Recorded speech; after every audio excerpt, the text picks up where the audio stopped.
Hey, it's Ruth. This is my video of my reactions to my initial thoughts on restorative justice. I hadn't really heard of restorative justice, or maybe just really understood the concept until we talked about it in a previous criminology class at SOU this past year. And for me, it just kind of was like an aha moment. It just makes more sense for a majority of cases, at least a lot of them. And I think that we've just been stuck in this phase of thinking about punishment for crimes. There's always needs to be a punishment for like a sin. You get rewarded for good things and you get punished for bad things. And I just don't see, I think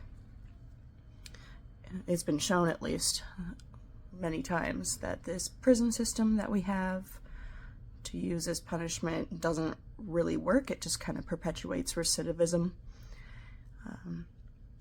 It doesn't really help people who are in a hard spot, who commit crimes, to want to change.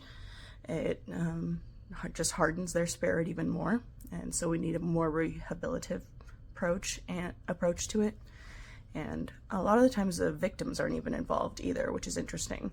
I think it was only within the past few decades that victims were able to make impact statements in some hearings.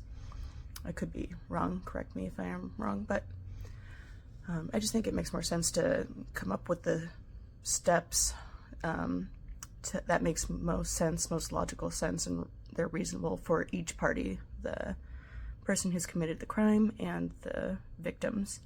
And it kind of gets to the root of the cause and say, why is this person making these decisions? And I don't think it's necessary for every case in every context.